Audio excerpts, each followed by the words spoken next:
Boop, boop, boop, boop.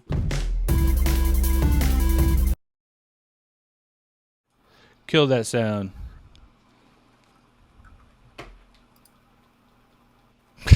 I have no idea where that's still playing from. Oh, that's awesome. Welcome to another episode of Joystick Maverick, episode 24 in the house. I think I'm going to blow out the audio this episode because we switched from Streamlabs to OBS Studio. Is that really on repeat again? Nope. There it is.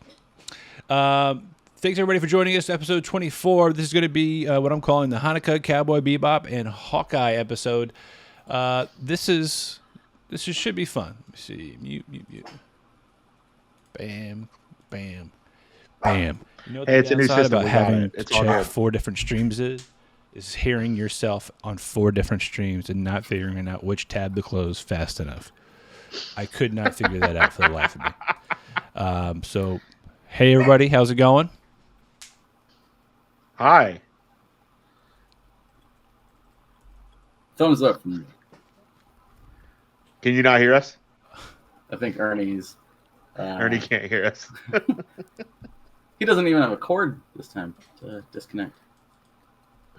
Pretty Maybe sure the batteries it's died in your headphones, buddy. awesome. We can hear you just fine. Yeah, we can hear you just fine. I can't hear anything. Can I hear y'all So now? how you doing, Sam? I'm doing good. How are you doing? Jesus. I'm doing great. That was Sorry to the hear Welcome back to the worst. show. Thank you. Thanks for having me. I guess the Joystick Mavericks resident Jew. Just in time for the holidays. I think Ernie just heard it. Dude, What a spot to come back in on, buddy. yeah. Thanks, the Joystick Maverick resident Jew, I guess. Thank you, Sam, for joining us. Happy Hanukkah. I saw Put that on my little nameplate when that pops up. Oh yeah, it's instead of Twitter and Instagram icons, they'll just put a nice Star of David there, to represent. Now I'm happy to be back. We came back after a Thanksgiving break, which I didn't even realize that the episode before that, my audio cut out at the beginning of the show, and it also cut out towards the end of the show, saying, "Hey, we're not going to have an episode on Thanksgiving Day because that's obvious." And then also, was going to be joining the Terran Podito podcast. 2 weeks later, on December 10th, we're going to be talking about a particular thing. I'm not going to give it away because it's always fun for you guys to reveal it, but I'm excited to be a part of that. And then here you are. Is it the 10th or the 11th? I don't actually know dates. The It is 10th was what I was told, yeah. So I can't wait to be on that, and definitely we'll be plugging it again next week. But definitely take a listen. Should be fun. It's definitely funny because the main event we'll be talking about is a movie franchise that I've enjoyed ever since it came out, and it still horrifies parts of this franchise that still horrify myself and my wife when we're traveling down the interstate behind particular vehicles. So The second. You guys are talking about The Land Before Time? yeah, Yes. That's the one. What? Yeah. And I Terrifying wasn't movies. invited. Yeah, Dude, Sarah, terrifying fuck, movies. You know how man. big those asteroids are? Sharptooth? Littlefoot? yeah. Little What was her monsters, name? more like it. Sarah, the Triceratops. Sarah. That's it. You know, I did not make that connection literally until 6 months ago. Triceratops. Yes. I didn't make that connection until just now. Yeah. I was almost this old when I made that connection. It is very funny because we put it on for our kid. Just she was like 3 or 4 months old, wasn't even paying attention, but we turned it on because colors and moving stuff. And I just look at my wife like, Sarah, Triceratops. I am the dumbest person alive. So yeah, I learn with my child. That's beautiful. I'm pretty sure I'm gonna do the same thing when she starts going through like remedial math. Like, oh, that's what log is. And PEMDAS. Got it. yeah. Which, by the way, every time those little People really PEMDAS need to learn that shit. equations come up on Facebook, I'm always wrong. Always wrong. Every time. And it's always the Are you, parentheses though? that fuck me up. Are you wrong, or is everybody else so convinced that they're right when they're actually wrong? People don't do not know how to I just do put it in the PEMDAS at all. calculator, and if it says it's right and I'm wrong, I just kind of go with the calculator knows more than me. So So that's my favorite thing about it is you got all these people who are just like dead set, absolutely sure that they're right. And I'm just like, you got a phone, man. Just like plug it in right there. And it's going to tell you you're wrong, but you don't want it. Yeah. Yeah. You don't want that smoke. That's how I operate on full. I'm always right and you're always wrong. No matter the thing, no matter what it is. One of our topics coming up later, it definitely activates this like flashback I have for trying to learn PEMDAS and trying to learn particular things, and teachers telling you that these are going to be life lessons that you're going to need later. Trust me, when you're older, you'll thank me. And I'll get to why that's totally pointless and stupid and why we should just trust that calculator on our phone. But first things first, as always, it's in the name. It's in the show, Joystick Maverick. We're going to be starting things off the usual way, but let's first talk about our sponsor. As always, we are brought to you by Tough Wraps, toughwraps.com. You want to get those apparel, you want to get the supplements, you want to get the gear, go to toughwraps.com, use code Joystick at checkout, and get some holiday gifts for your beefcake and your family, and save 10% off. As always, stay tough. And happy Hanukkah. I'm going to keep prepping that in. Beefcake? I'm a beefcake. Elmo's little dreidel. I can't. I didn't know he was Jewish. Neither did I. This showed up at my doorstep Little the other did you day know. from a dear friend who, you know, it's one of those. Apparently, she saw it and she was like, "Well, I have to get it. He's got a kid, and if not, you know, I could probably use a refresher course on this stuff myself." yes. Please sing us the song of your people. The beginning, the funny thing is, it was not funny. So recently, Ji Young was announced, the new Asian American character that's going to be on Sesame Street. Very excited about that inclusion. Jim Lee was a part of that announcement. Simu Liu was part of it. My favorite thing was the very first time I saw Ji Young. Who is she hanging out with? Who's going to be her BFF? That's right, it's Ernie. You didn't see a Bert in sight. Straight up. Ernie knows. Ernie's an ally. You really love your name. Are they still together? Hey, you know what? They're buddies. They're best friends. But people want them to be husband and wife. I think Ernie's got a thing for Ji Young. You know what I'm saying? I'm just saying. See, I thought that was established at this point that they were a couple. I'm pretty sure it's established as well, Sam. I think Ernie's just. I think it's an open relationship. You know, I don't like to put people in boxes. Got it. I think Ernie loves everybody. He just spreads it on. But thank you for our sponsor once again. Let's continue this analogy. No, we're going. Speaking of love, don't you love games and don't you love to give Happy awards Hanukkah, for your everybody. favorite games?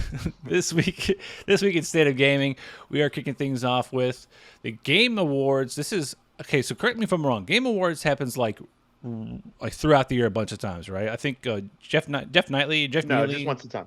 Just once? Keeley. Have we not covered a gaming award before? Summer games, That's like it. Summer Game Summer Fest, Game like, Fest, that has that's an it. award show in it, but the actual Game Awards only happens once a year in December. That's it. Okay, I'm about to say I feel like I've seen this a lot, but I'm sifting through all the categories right now. Most of this is, you know, pretty spot on as far as what the nominees are, and I have come to realize that I've played most of these. Nice. I am surprised at the number of times I'm seeing Cyberpunk show up in these various categories. Really? Yeah. Is it just because you think? And by number of times, I mean poor like more launch, than or? once. Or more than So like it's nominated for best role playing game, and out of the list of the 5 they have here, which are Cyberpunk, Monster Hunter Rise, Scarlet Nexus, Shin Megami Tensei 5, and Tales of Arise, which I'm currently playing through. Easily the worst one, because the game didn't work. I heard Shin Megami Tensei 5 is really good.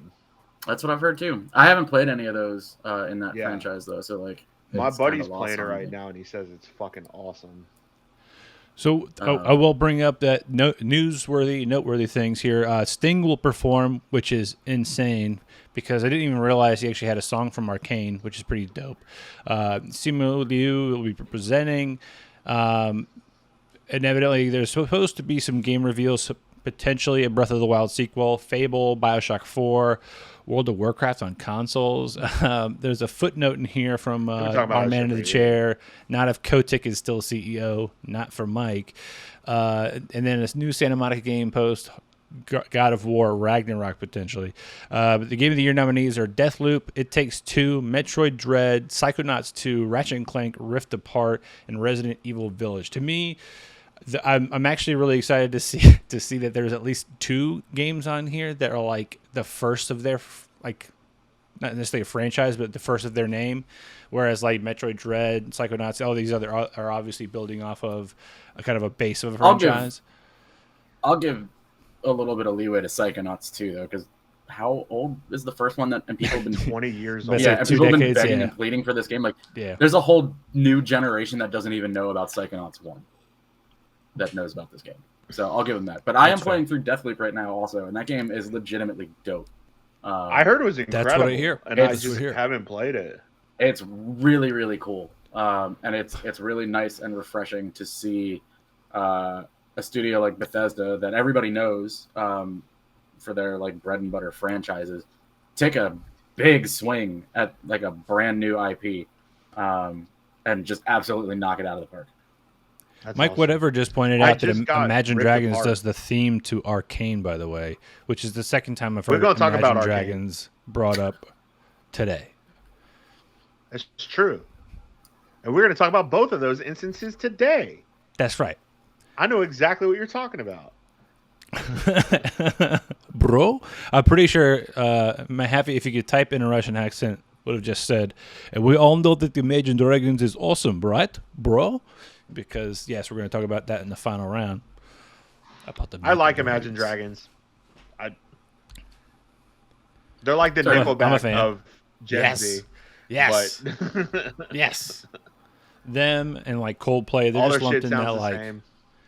you know, if you heard one, you heard them all, but First of all, that's okay. Coldplay is dynamic. You watch your fucking mouth. I caught myself singing, like mouth singing with a mask on in the store earlier today, some Coldplay, so I can't really knock it. But Coldplay's dope. So they announced the Xbox Series X at a Game Awards a couple years back. They actually showed what it looked like. So they typically have some big stuff at these. I know Ed Boon announced Mortal Kombat 11 at a Game Awards, and that shit was awesome. His announcement was so cool. He was like doing like the best sports game or some shit, and they like did the award, and like I think it was like Forza won or something, and like it started playing like a thing from Forza, and then it like cut out, and then the NetherRealm Studios logo showed up, and then they played that 21 Savage song trailer with Scorpion and Raiden. This shit was awesome. Wait a minute. I gotta look. When are the Game Awards? On the 9th? The 9th. Yeah, next week. Oh, I think next Thursday. I think that was a terrible mistake on their part if they wanted people to watch and pay attention. What comes out on the 9th? Halo Infinite. Oopsies. if I've got that date right, I think Infinite comes out on the 9th. I've got to get the right tab open here. We're doing it live. Yeah, the 9th. Planned at 8 release o'clock. December 8th. So yeah, nobody's going to pay attention to the Game Awards because they're Hell all going to be wrong because Halo Infinite should sweep every category, but it won't be out in time. You feel that strongly about a game you haven't played yet? Come on now.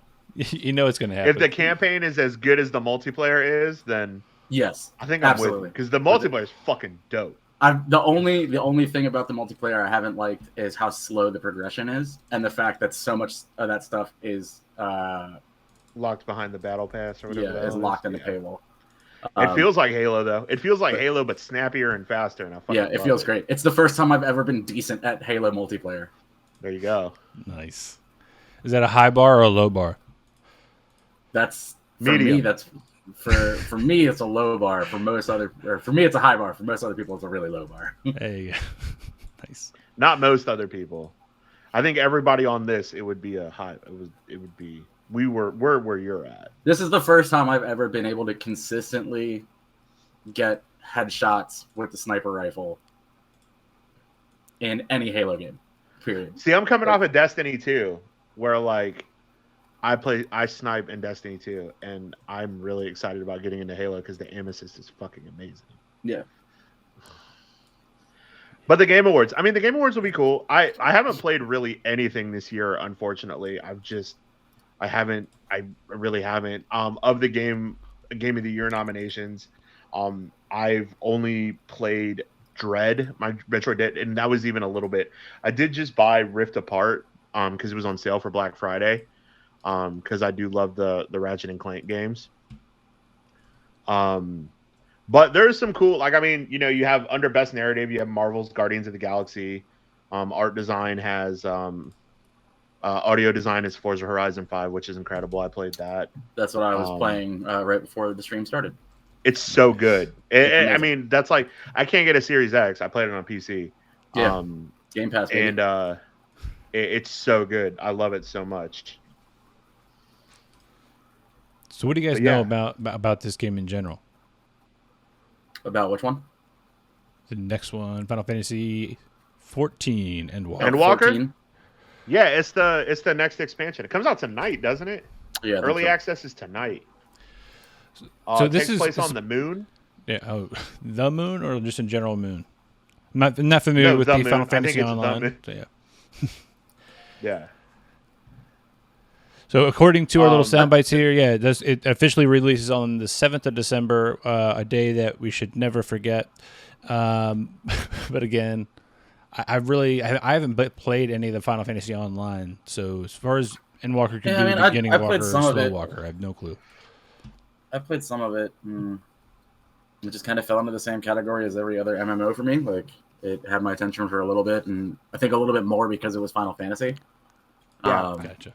But I eventually, fetch quest after fetch quest for some reason, it feels different when it's an MMO than it does. It really does, because there's really like no forward progression. It doesn't feel like there's much forward progression, and it's very grindy. But I played a lot of Final Fantasy 14. It's blown up over the last year specifically because of all the shit that's going down at Activision.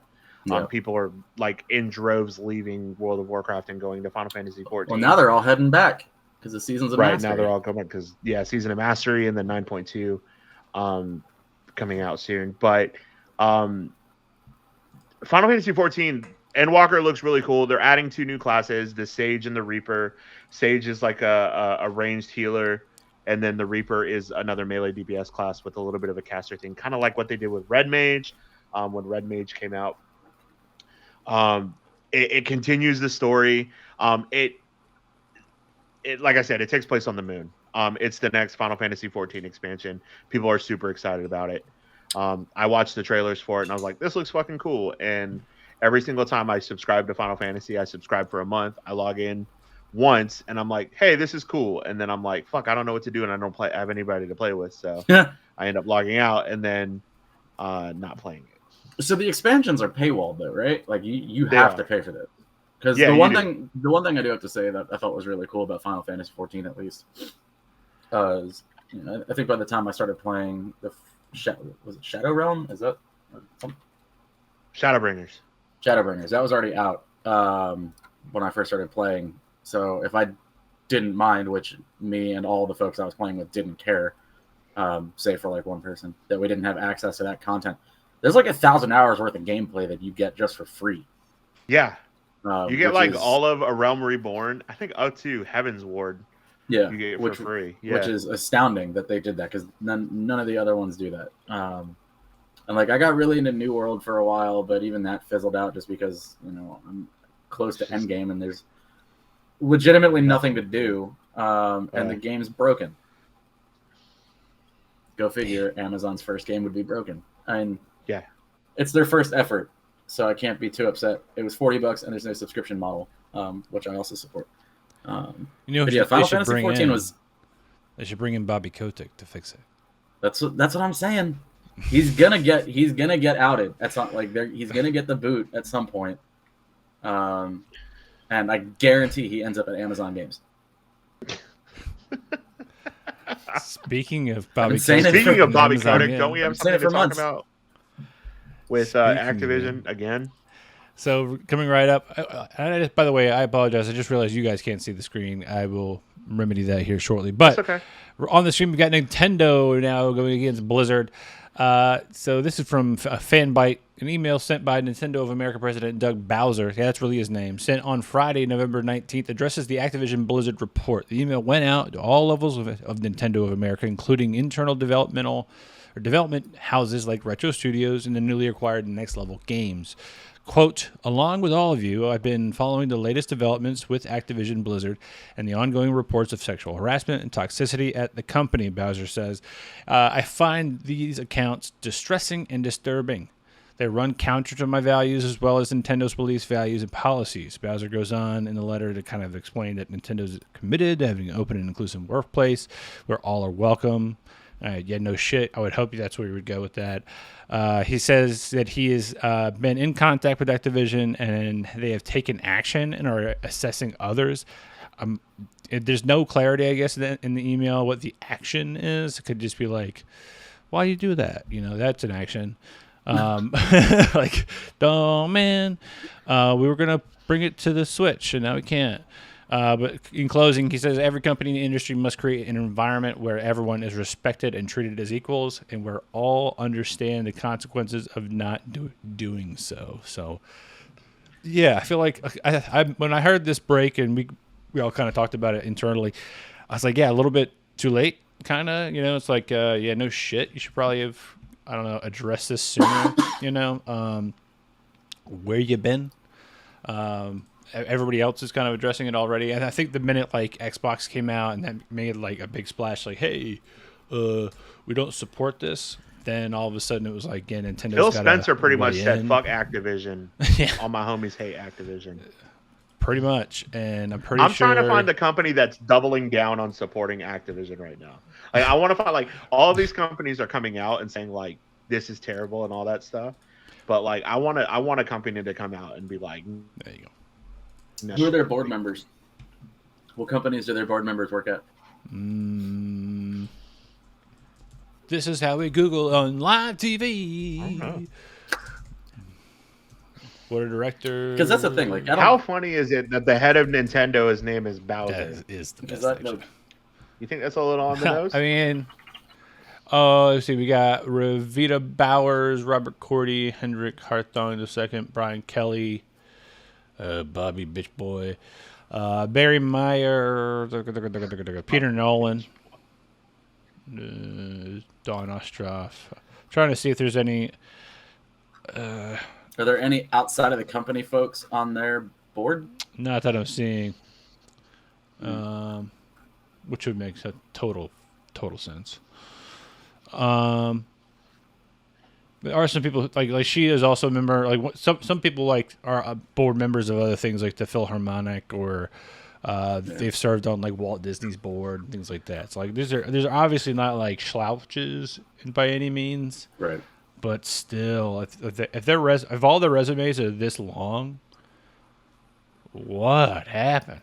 Like, I mean, is it just like they meet once a year and then just like once a quarter? Yes. Once a quarter. How much money has WoW made us? All right, we'll see you guys in 3 months. What's this suite called? See you later. The Cosby Suite. Oh, we should change it to Dahmer Suite next year. Like what? Oh, Dahmer, Jeffrey Dahmer, not Dom with an ER at the end. I'm not a rapist. Dom, you got your own suite. Yeah. And I wasn't saying Dom her either because that's equally as bad. No. Hey, did you know if you're on the ourcommitments.activisionblizzard.com, the 2020 ESG report, there are 3 primary commitments: championing our people, advancing more diverse and inclusive communities, and protecting the planet. So they might be 1 for 3. I don't even think they're 1 for 3. Which one did you think they got? Protecting the planet, maybe. Yeah, protecting the planet. They shouldn't get the first 2. Earth, wind, no, water, they have heart. a huge bronze statue of an orc out front of Blizzard, and they cleaned it with fire this week. I mean, did they use natural gas? The answer to your question. The answer to your question is who's doubling down on Activision Blizzard? Activision-Blizzard. Activision-Blizzard is. Blizzard. Yeah. Wild. All right, moving right along. This week's coming soon is nice and short, mainly because we're kind of hitting that part of the season where there's a big blow of your load right up at the beginning. We got a whole bunch of stuff right before Christmas and the holidays. And, we kind of rode into, I think we mentioned this last episode, we rode into Thanksgiving with a bunch of stuff for you to watch. And now this week, we're kind of trickling out and before we hit all the stuff towards the Christmas time frame. So this one I'm excited about. I know everybody else is. This is the goofiest looking picture I probably could have got for the Matrix Resolutions. There's probably so many more better images, but I was just like, man, somebody took about 15 minutes in Photoshop and just threw it together. And I was just like, dude, this looks great. Dude, John Wick 4 looks dope. Yeah, that's exactly what I was thinking. I can't wait. I was like, yes, give it to me. The only thing is, and it's, I don't know how much of it is just like Keanu being Keanu or how much of it is like directors just being like, okay, this is the look now. It's the long hair. I wish he would have came back with short hair. Because he does, he did, and it's because he's got long hair and everything ever since. Yeah. Honestly, even before John Wick, right. like he just grew his hair out and he's got the scruffy little beard. He looks like a cage fighter. That's just his look now, and it's just his look in everything. Because like if he came back looking like Neo from what at this point 15 years ago, or like how he looked in like Man of Tai Chi, like that would be dope. It's just like a weird little thing where like I see I'm like, all right, this Keanu just got it. Okay. I mean, it feels like they just how awesome is it to be Keanu Reeves where he's like, yeah, like they're like, yeah, so we're thinking for this movie. You would have short hair, and he's just like, nah, that's not gonna work for me, dog. It's like I'm filming 4 other movies at the same time. I need to look the same in all of them. No. It's not gonna look. Him and Nicolas Cage, they look like themselves, and he's playing Dracula. I know. They just show up. They show up on set. They're like, this is me. This is me. I've read the scripts. Keanu Reeves, or Nicolas Cage will perform what I read in the script as myself. Right. I think my you favorite. Can call me whatever. You can call me what's in the script, but no, like when I set foot onto the lot for the Matrix Resurrections, I am not Neo. I am Keanu Reeves reciting the lines that you're gonna think of as Neo. And it sounds like we're shitting on the movie, but we're all very excited for this movie. I'm so hyped.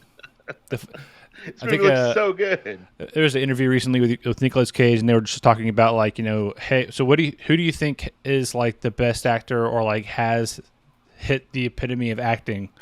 And he said, I'll let you know what the epitome of acting is when I reach it.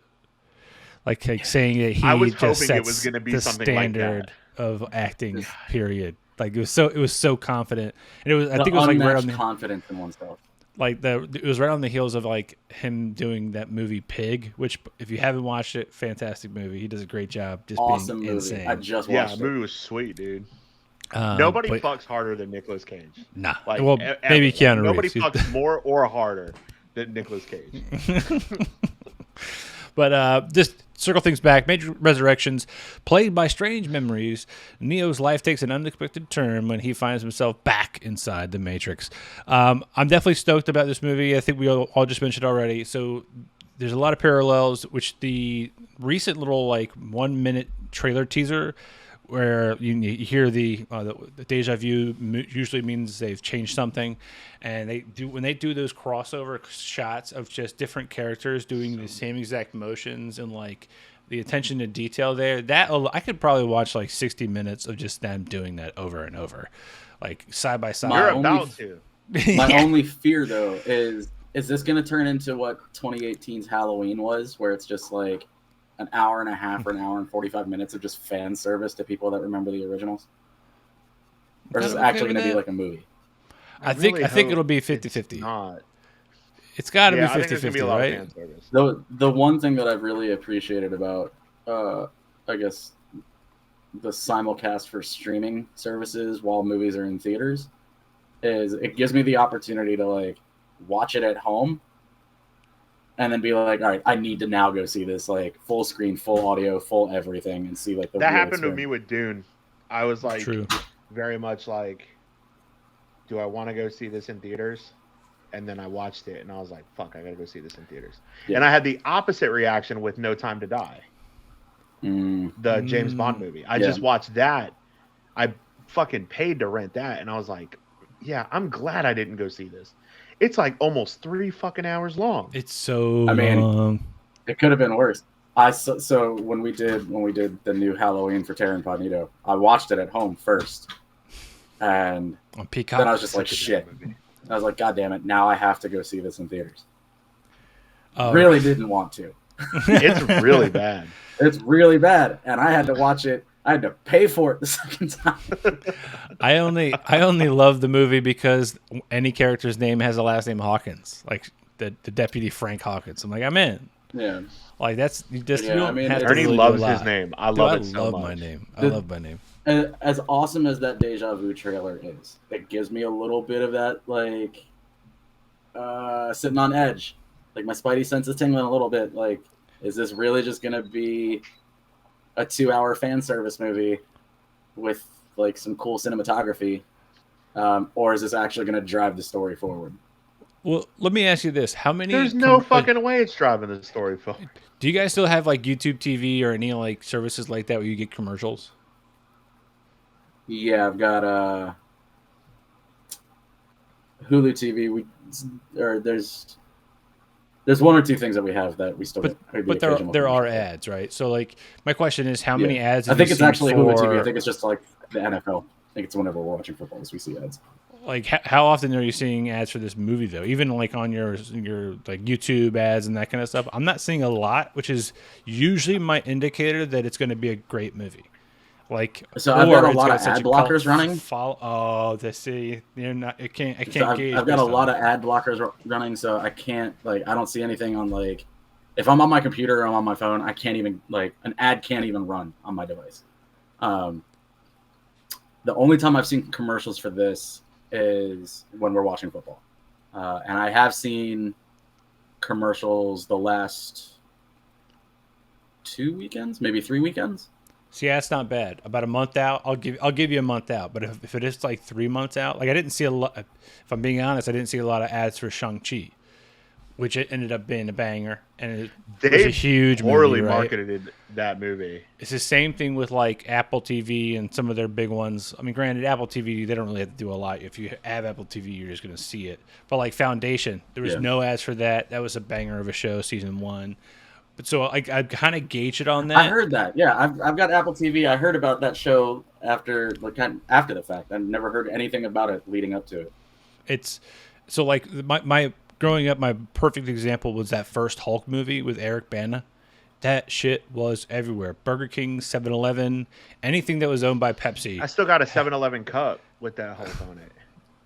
It was everywhere. And what happened? That thing was a flop. I mean, it was. Yeah. So was Spider-Man massively 3. bad. See, I think you might be onto something. I'm telling you. Well, I mean, there's a certain moment where at a certain time you're just doing it for like the tie-ins for the merchandising. True. Merchandising. And nothing plays better to merchandising than superhero stuff. Very true. And speaking of Or Pokemon. merchandising, we're going to talk about 2 particular ads and another thing coming up in the new releases topic. I hopefully remember that. But yeah, hopefully Matrix Resurrections doesn't leave us all, wanting more, but it kind of wraps up the story. But I foresee a little bit of like, let's try to squeeze this cash cow a little bit further. We got 4 John Wicks. Sure. I'm This sure ain't we're the going to last get one. a 5th one, No. so it's going to happen. But I don't think you bring a franchise like this back from the dead and say we're only doing one more. Yeah, not at all. Has that ever happened? Bill and Ted? I don't. Yeah, Bill and Ted. Yeah, Bill and Ted. They did. Lethal that, Weapon yeah. did it. Lethal Weapon 4 came out like 10 years after Lethal Weapon 3, and that was the last I one. think they're about to do another Lethal Weapon though. Oh, jeez. And they also did the TV show Which is not great. with Damon Wayans Jr. Oh, I forgot about that. All right, lightning round's going to be quick Who this looks week. exactly like his dad, and it freaks me out. He does, but he They're the doesn't same person. sound exactly like his dad. No, Like he's got a deeper voice than his dad. yeah, it's real weird. He's so fucking funny though. God damn it. All right, this week's lightning round. Natasha Liu Bordizzo has been cast in the lead role of Ahsoka. Sony confirms 3 more Marvel produced Spidey movies after No Way Home, or do they? Yeah, that's it. It's really kind of a fast lightning round this week. Really, I'm kind of excited for Natasha to get her role in Ahsoka. Glad to see they're building out, bigger like female actresses into that show. But as far as the Spidey, They're all movies, smoke shows too. Well, you're not wrong there. They're all beautiful You're women. not wrong there. But my question to you guys is, who do you believe at the end of the day when it comes to the next Spideys, right? So of course Sony's going to want more money because that's what they do, and Spider-Man is definitely a cash cow for them. They're not going to try to let go of him anytime soon. 3 more films. Tom Holland's already kind of talking about trying to get out of the role where he can. Like, I do foresee. I mean, obviously, there's going to be a lot of hinging. I'm air quoting here on what happens at the end of No Way Home. But do you smell this Games Radar thing about trickle? The insiders? Yeah, the insiders kind of countering what Amy Pascal's saying. It definitely just kind of reads like there's not going to be another trilogy with Tom Holland. Not that there's not going to be another trilogy, just that it won't be with Tom Holland, and that's okay. Move on. Bring out Miles.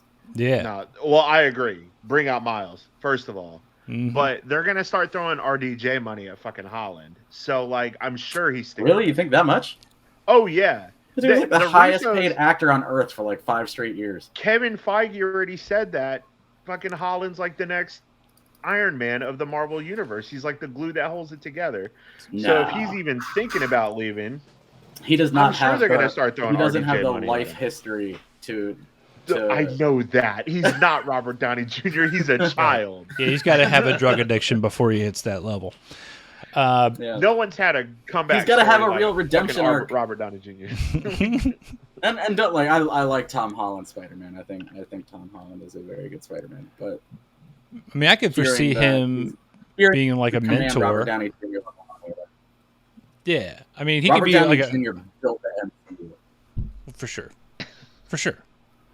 But I think Tom Holland could be like be a mentor. I think exactly. We'll probably see him one more time.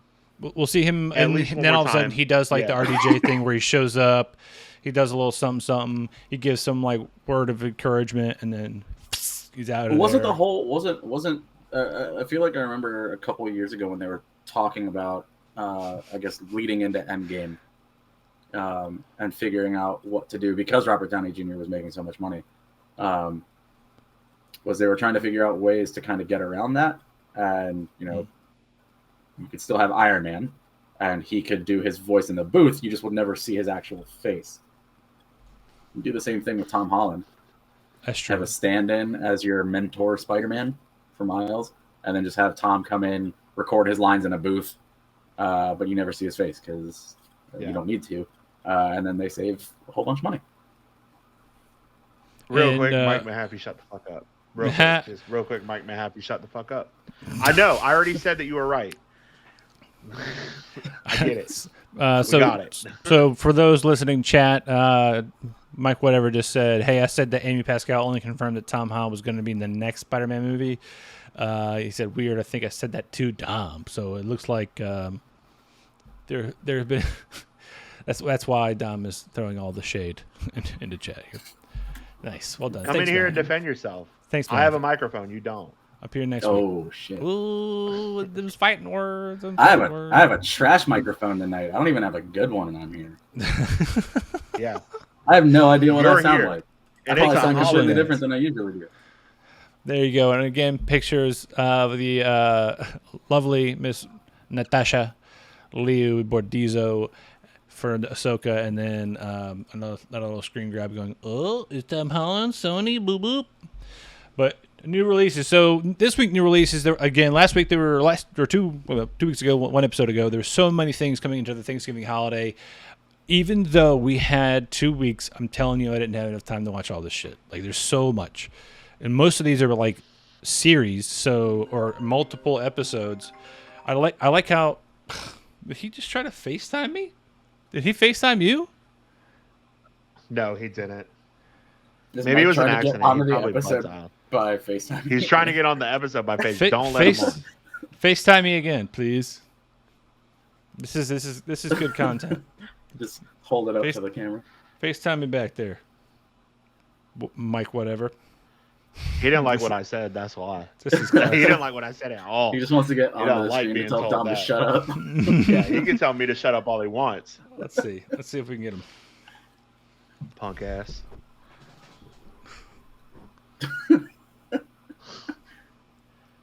No, my headphones are attached. Let's see, speaker.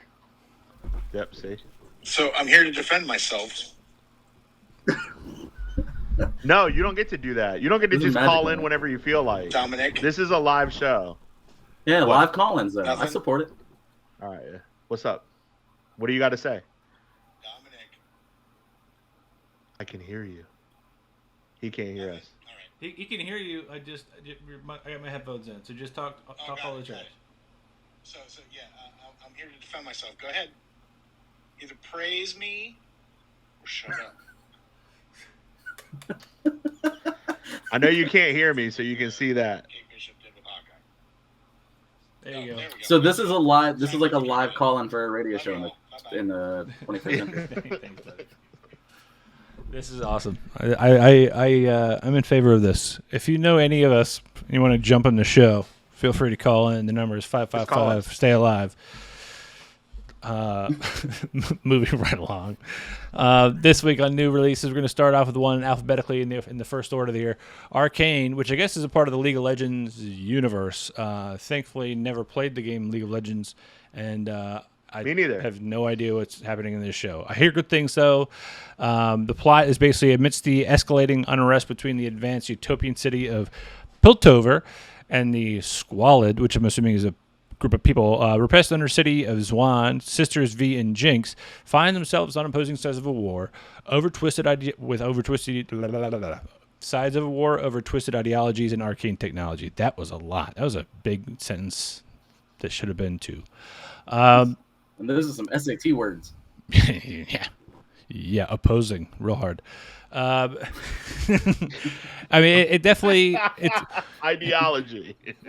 I'm reminded of etymology.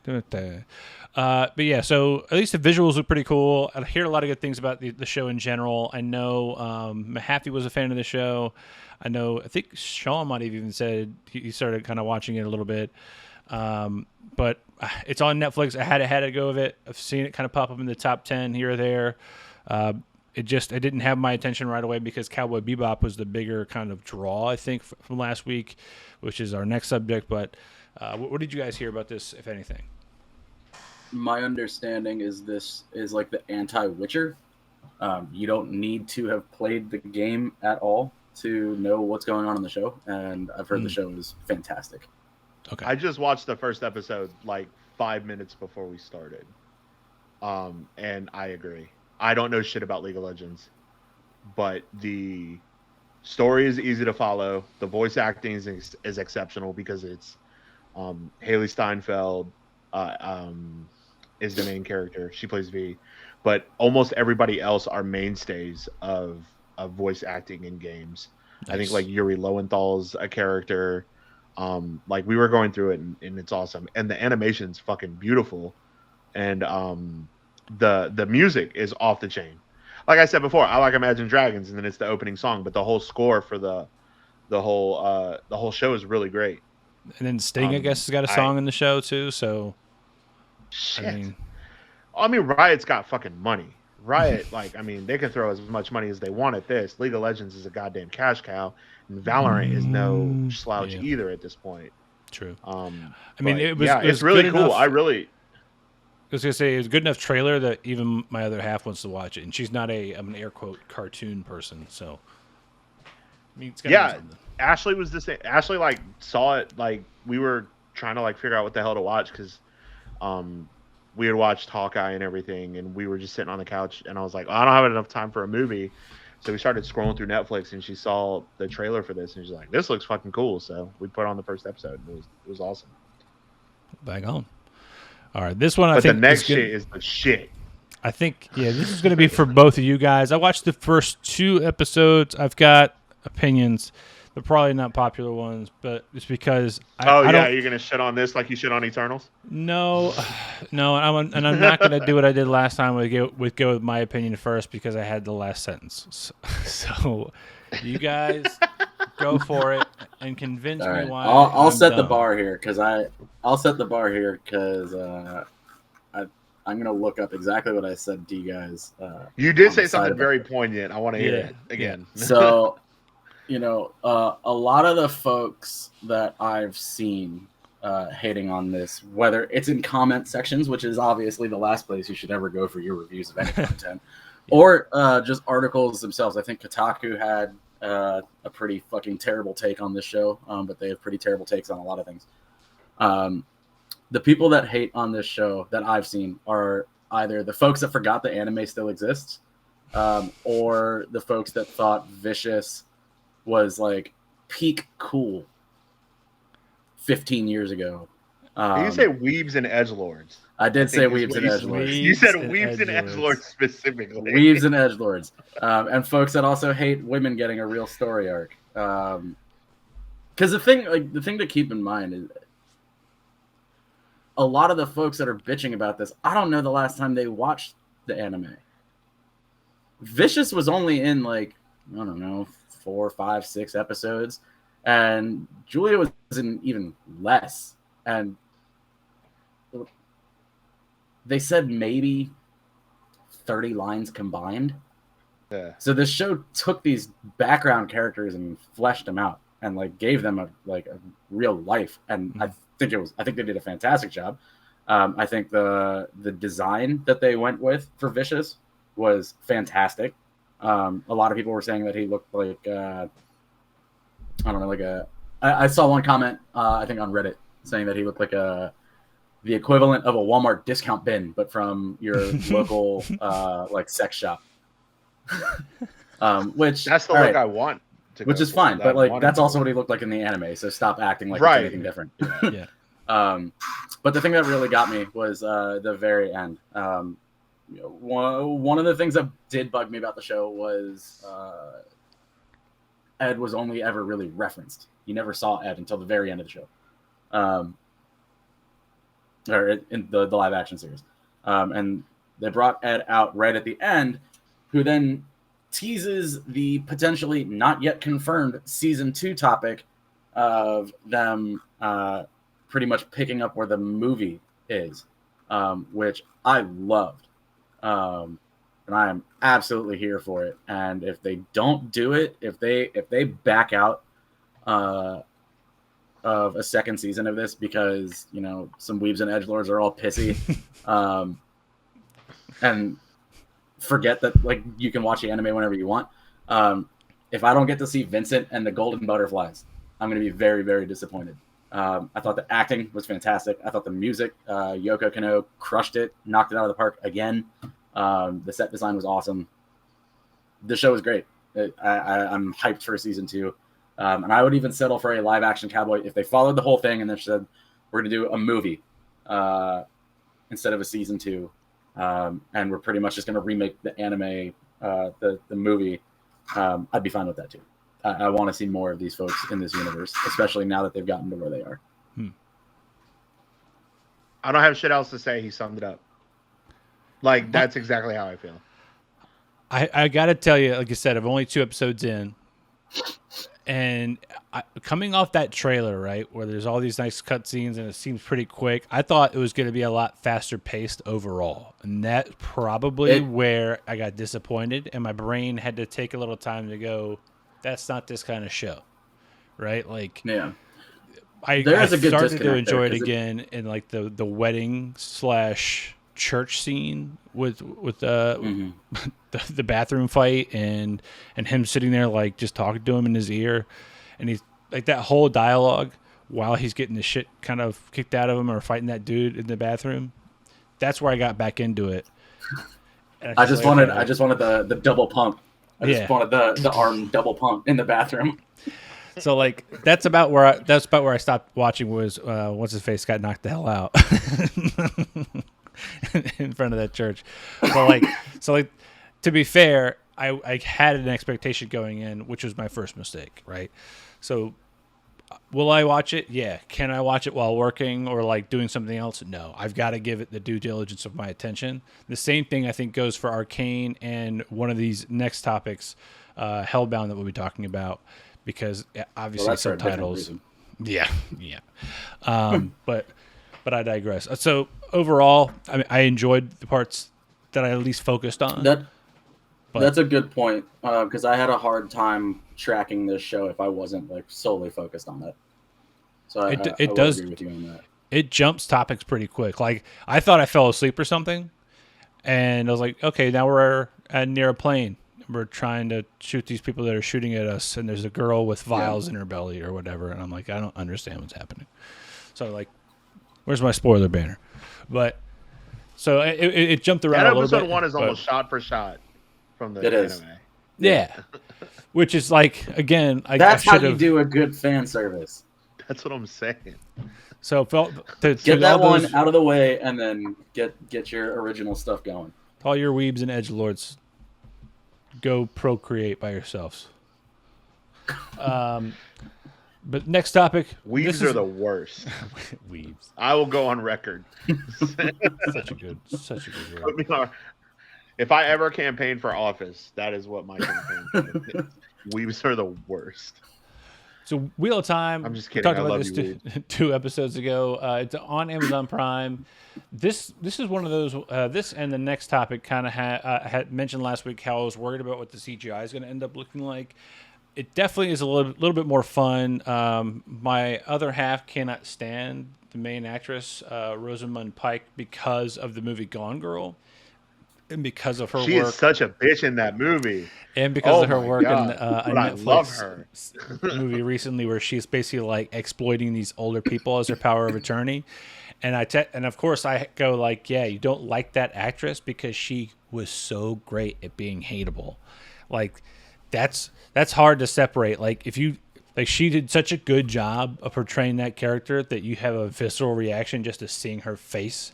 You got to watch the movies they're in. It's the same thing with like, I think the first Benedict Cumberbatch movie she ever watched, like his character happened to be trying to be getting with a 15-year-old. And ever since then, she's like, I don't like Benedict Cumberbatch. I'm like, yeah, because it's an actor. That kind and of he thing did a will great stay with job. And yeah, it's Yeah. scarring, right? My But, like, mom feels that way about Jason Alexander from Seinfeld. She hates George Costanza with a passion. It will not watch anything with Jason Alexander in it Oh, man, See? I because love she that. thinks that he is That's George amazing. Costanza. I mean, there's a reason they keep getting jobs is because they're good at what they do. But I will say the storyline is kind of fun. There's magic involved. The actual like fight scenes in the first couple episodes were pretty sweet, and the CGI for these like huge like Minotaur type beasts was actually pretty good. So if you get a little bored, you want to have a little fantasy thing to put on before bedtime, this is definitely right up there. If you're like me, where you can kind of watch something and then dream a little bit in that kind of world or space, this is it. Same reason I watch like the World of Warcraft movie, because I get my dreams to kind of fight that way. Now, granted, that was before the Bobby Kotick, hasn't been on my screen since then. But again, definitely worth kind of watching in the background and enjoying. You don't necessarily have to pay attention because the overall story or point of the story is told to you in about 5 minutes, about 55 different times. Like they never don't remind you that there is a bad person that's been reincarnated and you got to find the bad person. That's the point of the whole thing.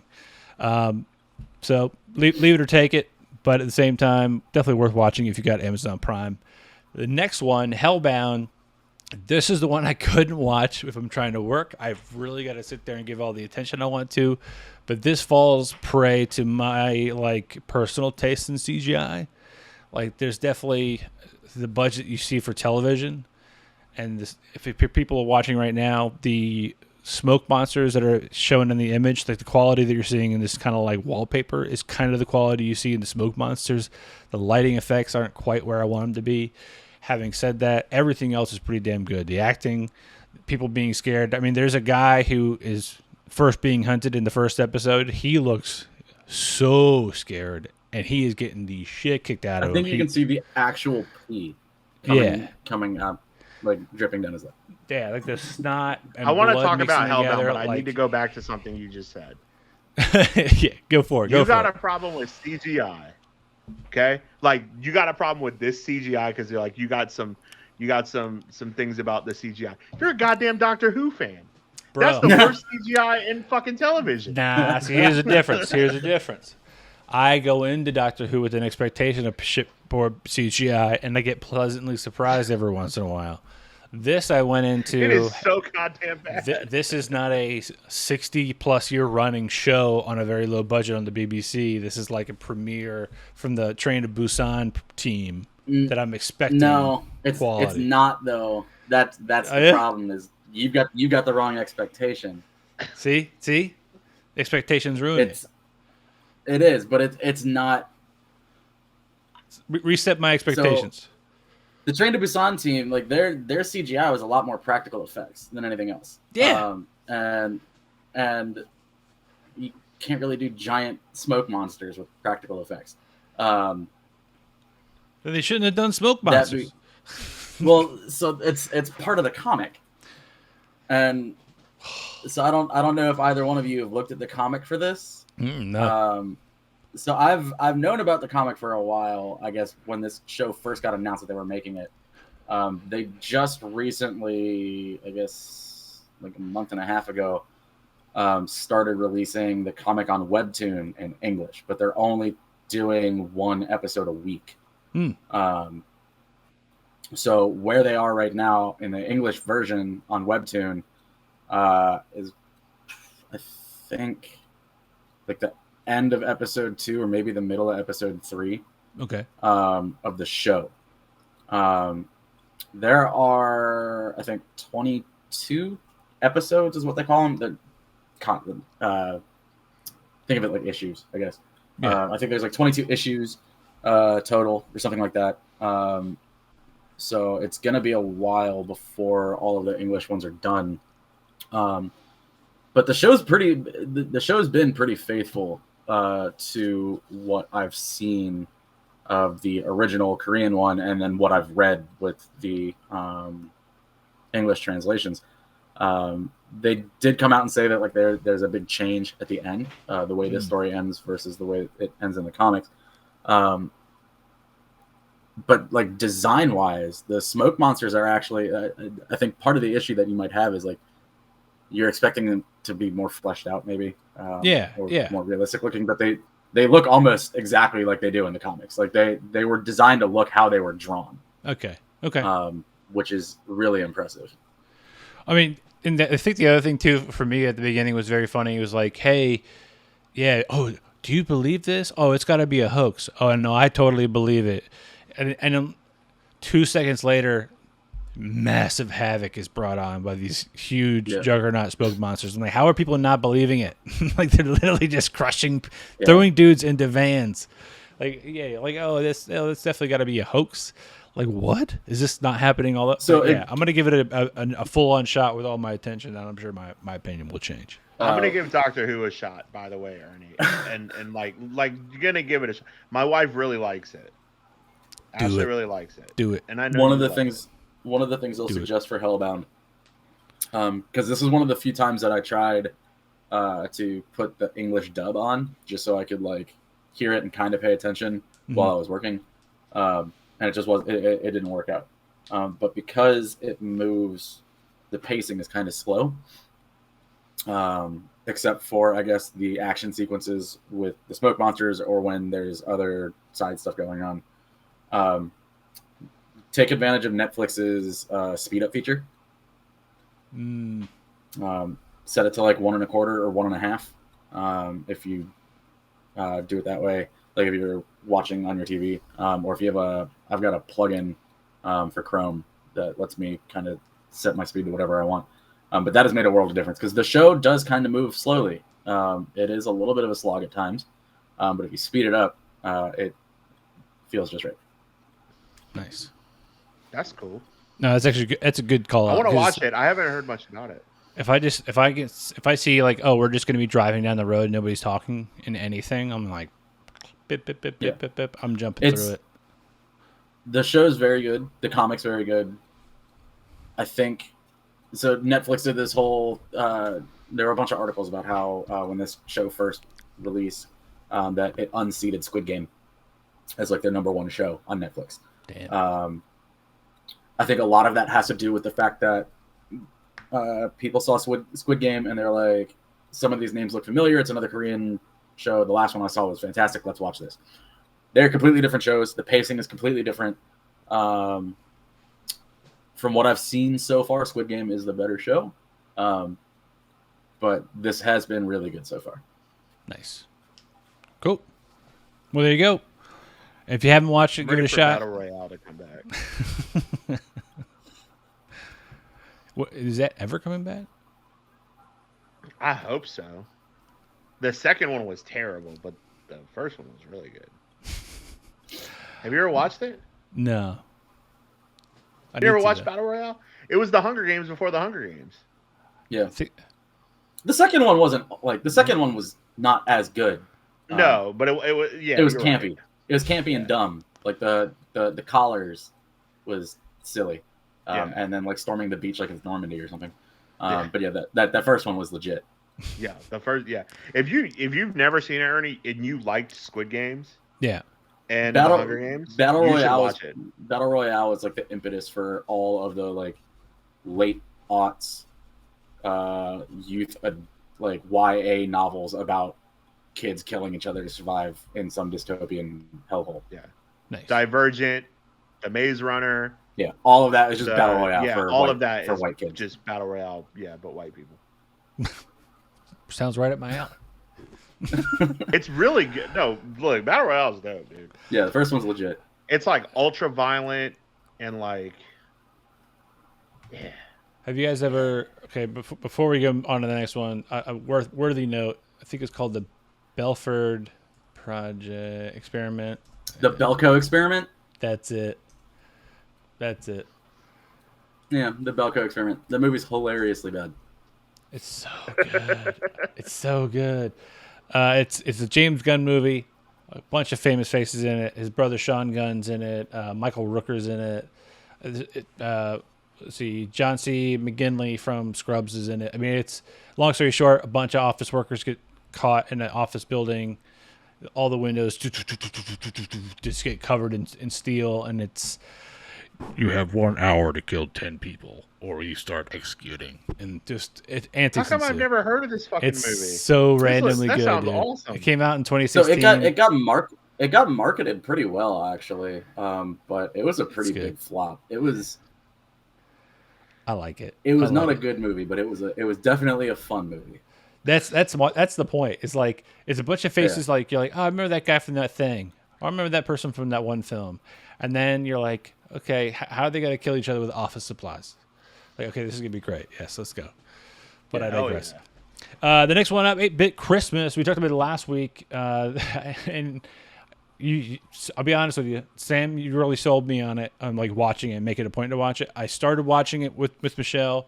Antics ensued. I haven't finished it yet, but you're right out of the gate when you said, thank you guys for letting me know this movie exists. And because Steve Zahn is magical, he is magical. And even just the first interaction with, here we go. I'm not going to fuck this one up. Spoiler alert. This movie I enjoyed because obviously the synopsis is basic. In 1980, Chicago, a 10-year-old sets out on a quest to get the Christmas gift of his generation, the latest and greatest video game system, the Nintendo. It takes place from the point of view of Neil Patrick Harris talking to his daughter as he's kind of introducing her into the Nintendo that he has at his parents' house and how he got it. And just the beginning portions of just remembering what entertaining yourself really was like back then. And granted, it's the late 80s. I was probably 4, but it's definitely still crosses over in the early 90s for me. And just the amount of like playing outside. You're not wearing helmets when you're doing half the shit you're doing. There are no elbow pads. Yeah. Like, and you can just go outside. Like there's no like a stranger danger that you're really kind of crazily worried about. Granted, it's there, but we don't talk about it because that's how you get tougher. But like because the internet wasn't a thing. Yeah, exactly. And the couple of things I thought that really jumped out to me was one, Steve Zahn's interaction with the daughter in the family. Because she's always just tattling on the brother, and he's like, "Yes, you're perfect in every way." Like, yeah, like he just adores her. And with my own daughter now, I'm kind of like the same way. I'm like, "Yeah, you could do no wrong. You're great." But he's always just ragging on his son. Have you gotten to the part where the son asks why she always gets what she wants? Not yet, but I've got a feeling I'm gonna be like, "Yep." The other thing I really liked was, and I mentioned this earlier about like the calculator. Why wouldn't you just use the calculator, bust it out? There you go, do the math. The teacher is like, "Oh, we're going over the Dewey Decimal System today. Trust me, kids, you're gonna really need this." And what else? It's just like cursive. You're gonna need these life skills. And I was like, they don't even teach cursive or the Dewey Decimal System anymore. Like what? Well, people just don't like write by hand anymore, anyway. Yeah, I just like, oh. It's too real though. It's the same thing. Like we had those huge TI-83s or whatever, like brick calculators. Like those things were great for playing Snake and Drug War. Drug War. I still have a TI-83. You still play Drug War? No, I don't play Drug War. Drug War. Yes. If I knew I was gonna fail a test, I just played Drug War the entire time. It's like didn't even bother. That was the real way to learn economics. Yeah, that's what those calculators teaching you. Yeah, we're teaching supply and demand right here. But no, so far so good. What are your overall thoughts, Sam? Steve Zahn is a magical creature that's just the bizarro version of Crispin Glover. And apparently when you type in Crispin Glover and Steve Zahn into the Google box, there is a weird WordPress page called Crispin Zahn. Where they just kind of merge the faces, and it's incredible. But also, supposedly, the two of them are in a movie together that's supposed to be coming out. That's based off of a book that I've not read from that series. I've read some of the stuff, some of the other stuff that the author's done, but who knows if that movie got canceled. But that's not this. This movie was fun. It was Princess Bride if the Princess Bride was a Nintendo, and the story's being told about himself. Nice. It was fun. I don't know if this movie kind of like rises up to that level of like, this is going to be on my annual Christmas movie rotation. But it's brand new, so it's hard to tell. Yeah. But it was fun. I mean, the cast was really good. The child actors so far have been doing pretty damn good. I think they hit the late 80s vibe really well without just like really leaning too hard into it like Stranger Things. Like this wasn't so much about nostalgia as much as it was just like, all right, 80s New York is the setting. Cell phones aren't a thing, so you got pay phones for anybody listening. That's that big box that you might see in Doctor Who. Thanks for that. Yeah, stranger danger wasn't a thing. Like meeting David Cross under a bridge to get a Cabbage Patch doll in the late 80s. Honestly, kind of a normal thing to do. Gotta get it. No, the movie was fun. Yeah, the movie was fun. You're not a good parent if you don't do that. Sorry, guys. We had our doors replaced today, and they took the thing for the alarm system off the door. Oh, shit. And my alarm system just started screaming at us. So... Well, thank you for saving our ears as well as the ears of our listeners. I muted the microphone. To make sure. Yeah. I just see you being like, just you're bug-eyed out of the corner like, what the hell right there? Well, yeah, I started hearing it. My dog started going crazy. But I guess this movie is also brought to you by the same team that brought you Elf. So there's got to be, obviously there's going to be heart. There's going to be family-oriented, a little bit of, Christmassy, heartwarming cheer. So when I get through it, I'll probably enjoy it, and I'm more than likely will add it as like a one-off Christmas most of the time. It's got a good elf-like Christmas message. Nice, perfect. I expect nothing less. Next up, this The only reason I even thought about this movie, Red Notice, is that on Netflix, was because an article came across my desk, which is whatever form you want to think about that might happen.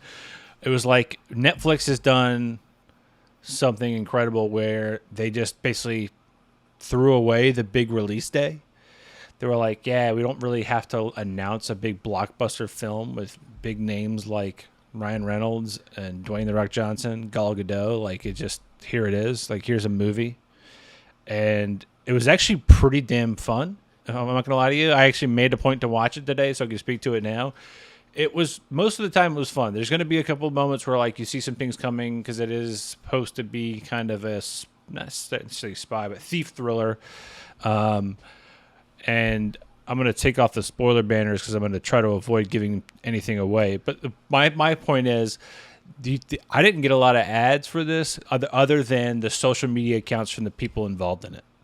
They're, by themselves, their marketing power is just as big as some agencies could be, right? Like, so much so that even in the middle of the movie, Ryan is literally drinking aviation gin. And there's another part in the movie where The Rock is drinking his tequila. Like, this movie might as well have just been both of them just jerking each other off, like, the entire time. And half the script supposedly was just ad-libbed by Ryan Reynolds because he's just foaming at the mouth whenever he thinks it comes out. And if it sticks, it sticks. But, like, it was fun. I mean, if I'm being honest, it does the whole gambit of going through what is seemingly impossible heists that somehow magically work in everybody's favor. It is a little bit like, I'll say it's the opposite of like a Pixar movie. One of the rules of any Pixar film is coincidence gets you into trouble versus gets you out of trouble. This is the opposite of that. There's always just some little like slick move that happens that magically makes them get away with something. But it was fun. If you got nothing, like 2 hours to just want to hear Ryan Reynolds throw jabs at Dwayne and Dwayne kind of flip him right back at him and watch them run around and behave silly while they try to steal eggs, go for it. It's literally, I think it's like one of the top movies in 93 different countries. It has the same amount of viewership supposedly as Squid Game. Like, it's crazy. It's fucking Ryan Reynolds, The Rock, and Gal Gadot. Like, and they're all hot right now. Yeah. If you made this movie 15 years ago with fucking Tom Cruise, Brad Pitt, and whoever, it would be the same thing. There have to be a woman there. Yeah. I was waiting for you to say Antonio Banderas or Kirsten Dunst, and I was going to be like, oh yeah, they did that. It's called Interview with a Vampire. Interview with the Vampire. Like, I mean, no, 15 years ago, you Salma Hayek. Yeah, Salma Hayek. There you go. Well, but like, if you saw this in theater, none of us would have watched it. Like, you're not going to the theater to watch these. I never. Like, It's the same thing with Free Guy. Like, I heard Free Guy was actually hilariously great. I heard it was too. I think Ernie, you said it was pretty funny. It's fun. It's pretty damn fun. I think I like Ryan Reynolds. I am not on the Ryan Reynolds is the hottest and funniest person on the planet train that most of the internet is right now. I like him. I liked him in Blade Trinity. That was the only redeeming quality of that movie. Yep. Other than Triple H. Triple H was fucking sweet. And then, I liked him in Deadpool. My dad hates superhero movies, but he loves Deadpool. It's like his favorite superhero movie. And like, I like The Rock in small doses. I think he was very good in the Fast and the Furious movies. And I don't think Gal Gadot can act, unfortunately. I mean, I'm with you on that. I think she's good as Wonder Woman because Wonder Woman is kind of like emotionless a lot of the time, and that was part of the problem with Wonder Woman 2 was that she was going through this whole like heartbreak thing with Chris Pine character and all that 60 years stuff. later, and, like, still not over it, or 40 years later. Only redeeming quality of Wonder Woman 2 for me was what's her face, Kristen Wiig, as Cheetah. But yeah, Ashley saw this and she was like, "This looks kind of fun," and I'm like, "Yeah, I'm sure it'll be fun." And Ryan Reynolds and The Rock will quip each other, and Gal Gadot will also quip because she does that too. All of these three have been in Fast and the Furious movies, so True. Everybody's been in Fast and the Furious now, though. that's not true. On a long enough timeline, it will be. You think Tom Cruise is going to be in a Fast and the Furious movie? Oh, you wait. Mission Impossible 10 is going to be a crossover event. Between what? Fast and Furious, with Fast and the Furious. And the Expendables? Dude, when you see Luda show up in a Mission Impossible movie, you know it's coming. Hell yeah. I just want I'll go Sylvester Stallone to show up. Like, in that. So, my only how issue great with would that this be? movie- Dolph Lundgren? Great. I haven't watched it. We watched that movie that The Rock did with Emily Blunt, with the River Cruise or something. Jungle Cruise. Jungle Cruise. Jungle Cruise. We watched that one the other day, just to see if our kid would pay attention. And it was fun. But the Rock is The Rock. He can go by Dwayne Johnson. I don't care. He's The Rock. He's The Rock. Ryan Reynolds, very much the same. He was Ryan Reynolds in Van Wilder, and that's just who he is. It works. There's only one movie that he did some like rom-com with, I think, Sandra Bullock or something. The Proposal. Yeah, it's not That weird. one. We both know that one. We're both married. That's like the only Ryan Reynolds movie that I can think of where when I think of that movie, I don't think of Ryan Reynolds the person. What's the one where he was fat and then became skinny? He was Ryan Reynolds in that movie. My Best Friend? I can't remember. Isn't Anna Faris in that movie too? Yeah, that's like the girl he loves, and he's like lost all this weight. But anyway, I digress. It's like I've got nothing Friends. against him. Just Friends. Just I've got nothing Friends against is him, the name of the and I movie. think he's really funny. And I Agreed. think The Rock's comedic timing has gotten a lot better over the years. Yeah. And his company But- helped produce the movie, so it wasn't going to be Yeah. complete trash. But I mean, like, I wouldn't, just because these three are together in a movie, I wouldn't call it a blockbuster. This is exactly the kind of movie that Netflix can dump on a Wednesday and just be like, hey, new movie with the three biggest names in Hollywood right now. And it hits number Because one and goes wild. Every movie Ryan Reynolds is in is just like, it's him. It's like Keanu Reeves, but not ironic. Worse. Like, Keanu Reeves is just showing up now as Keanu Reeves, but like, when I watch his movies, I don't think like, oh, that's Keanu in real life. Right. Ryan Reynolds, I watch his movies, I'm like, That's if he was sitting on my couch next to me, he'd be this the is exact same exact person. same person. Yes. Well, There's another movie on Netflix called Red Notice that came out this year as well.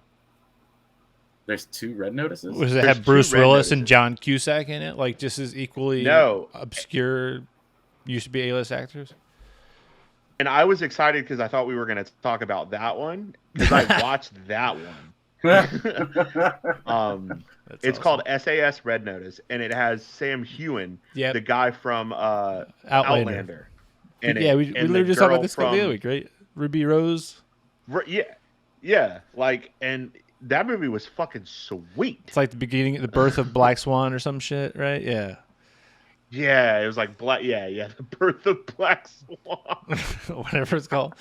But no, to your point, like Netflix definitely just kind of dropped this on a Wednesday, and to me, this reminds me of the movie Euro Trip. Right, in the middle of Euro Trip, they end up in Poland, and the guy who like picks them up, he's like, "Oh yes, you have this show in America, Miami Vice, #1 hit new show," and they're like, "Miami Vice, like this is."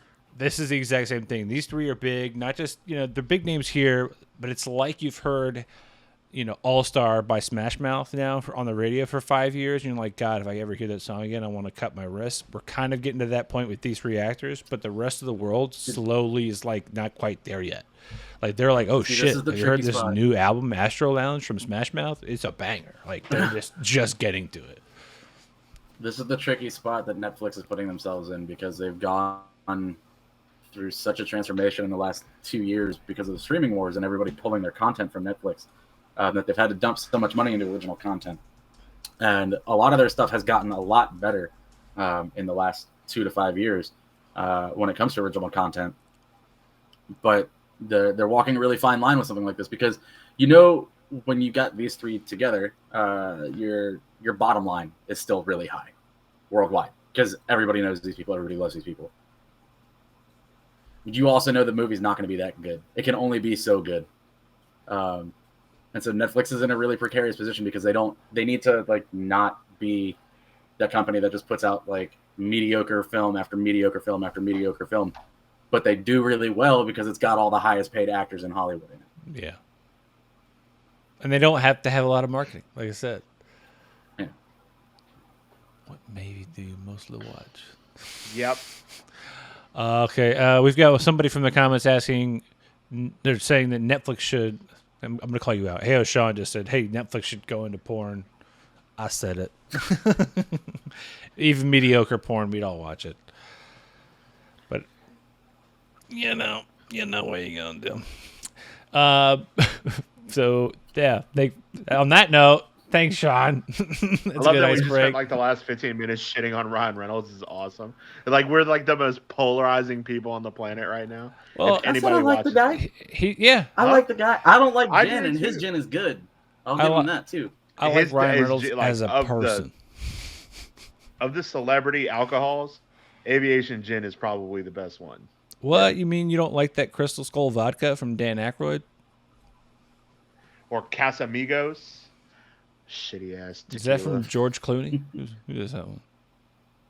I think that's from That Guy Fieri? the Migos. I think Casamigos is from The House of Migos. Quavo. I think it's from Quavo's the Quavo. Migos. All I right. think it's Amigos. I don't know. Oh, it is George Clooney.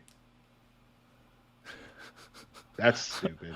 I'm loving Sir John, who's on chatting with us on YouTube right now, asking what type of movies we mostly watch, and it's like all the movies.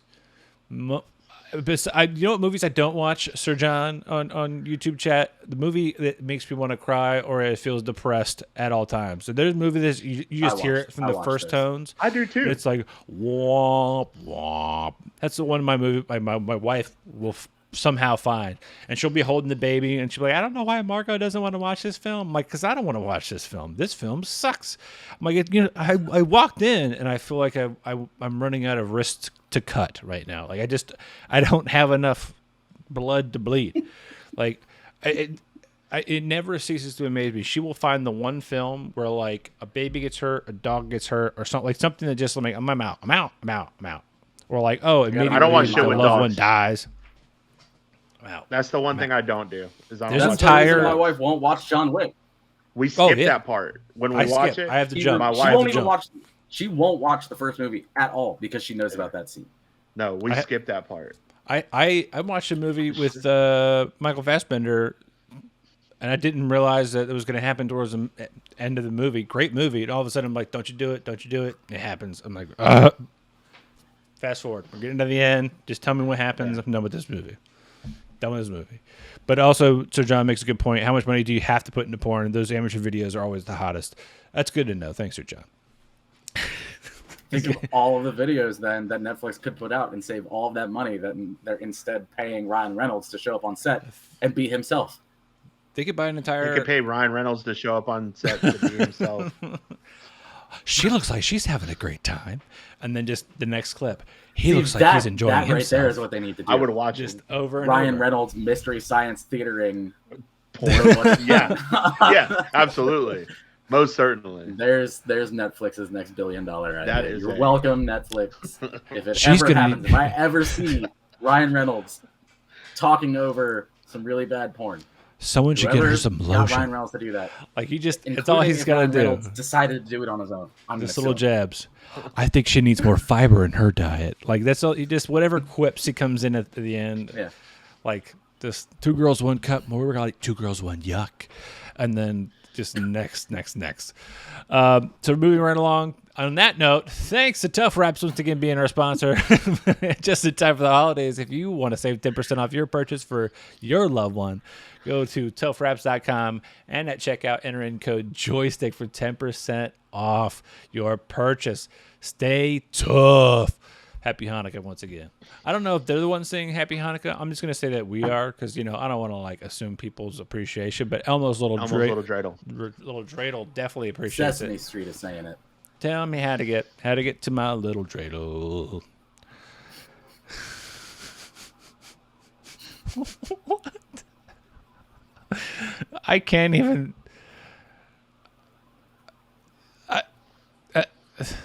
Evidently, a great animated comedy about a triplet sisters who are competitive with each other all over the time over everything is called Mitsudomo. The Christmas special is a fist fight over the toilet because they had expired tea. I'm not even going to Google that.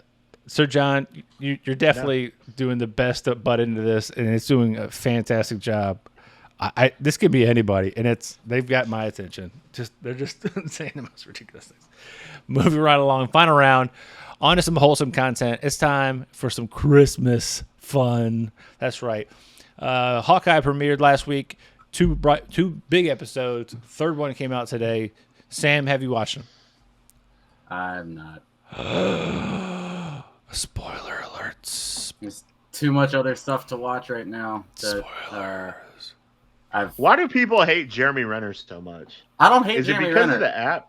I don't hate Jeremy. I actually like Jeremy Renner. I don't like Hawkeye the character. What about I don't think every that- single time? I don't Every think single that's- time I do this show, okay? I don't think that's Someone Jeremy says Renner's some fault. shit on this show that makes me not want to do this show anymore. Hey, O'Shawn said he's got a post-punched punchable face. It's already been He is a punched, post- and now you want to punch it still. That's fucked up. A reformed punchable. Like, I punchable get it. face. Everybody was like, the app thing was a little weird. He's also like a pop music star and like has a weird song.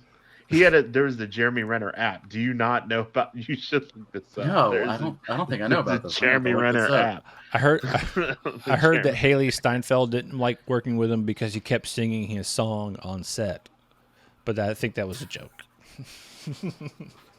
But at the same time, it So could the be true. first thing that I ever saw him in was not a good movie, but I loved him in it, and because of him, I actually watched this movie surprisingly regularly.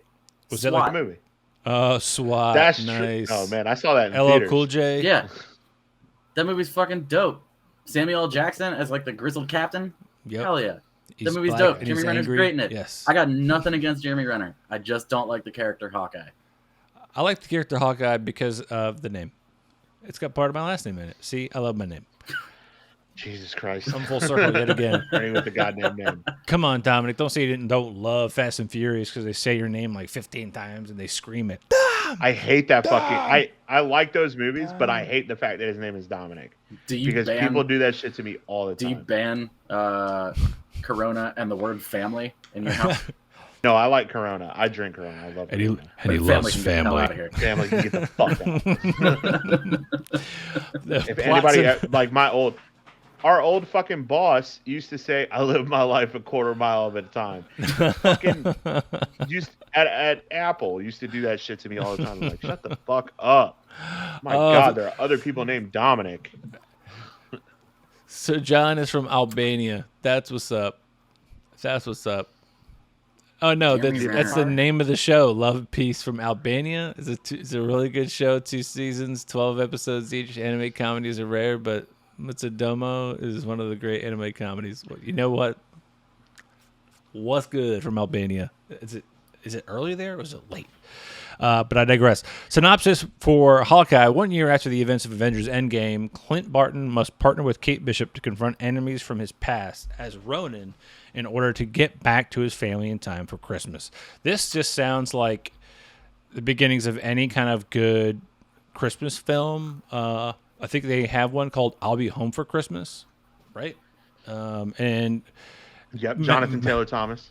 exactly. Yes. Thank you. JTT. Have you already said? I've said it before, but I was fine with Hawkeye, but the Matt Fraction run is literally his favorite comic run, full run. Yes, the Matt Fraction Hawkeye book is exceptional. And Full stop. This show pulls heavily from that run. Matt Fraction is an executive producer. Lucky the Pizza Dog's in it. Kate Bishop is in it, obviously. The entire opening credits are based off of Matt Fraction's run. It is absolutely exceptional. So Sam, The comic book run. I love the show too. Do you mind if we kind of spoilerifically walk through this? Or Oh. you gonna okay? Spoil away. I'm not. I have no plans really to watch this series unless it's just kind of by accident. He's Again, it's trying just- to find the Jeremy Renner app. Is what he's fucking doing. I see No, him. I'm reading an article about this right now. Actually, it's incredible. The very first question in this article, man. as written by the author on the New York Times, why am I reading this? Their own response, why am I writing this? Dude, this is magical. I love this. I'm 100% in. If anything is going to get me into Hawkeye, it's going to be the dead Jeremy Renner app. So, Hey Sean is he said he still needs to watch Hawkeye. He said he gets a lot of CW vibes from the logo, which that's fair. And now he's muting. Sorry, man. Spoiler alert. Flags are up there for your benefit, as well as everybody else's. And now, if you're listening tomorrow, the next day, spoiler time. Here we go. Yep. So the first picture I've got up here is a great shot. It's got Kate Bishop during the aftermath, or actually during the battle of 2012 in New York from the movie The Avengers. This is my first gripe of two in this very scene. One, the child actress, no offense, you're terrible. I don't know what kind of nepotism is happening at Marvel, but this young lady did not do a great job. Sorry. I've seen kids. That's interesting because the other just child do actress way in better, the show from episode know? 3 is really good. Yeah. They're not all going to be winners. I'm just saying she's playing the beginning scene, a pivotal role. The other gripe I have in this moment is this is the scene where she gets to witness Hawkeye being a badass with a bow, and falling from the roof and using his bow to make a line where he swings back into the building below. And in the movie, they show a shot of Stark Tower, not like seconds before or after, and there's particular letters that are on Stark Tower. They're not the same letters in this shot. It's like, dude, you had one job. There are 5 letters in What's Stark. left, you mean? Yeah, there are 5 I have a letters question in for Stark. you. Just There's 4 just letters get, in Stark. 5 Huh? letters in Stark. Yeah, just There's get 5 just letters in get Stark. STA.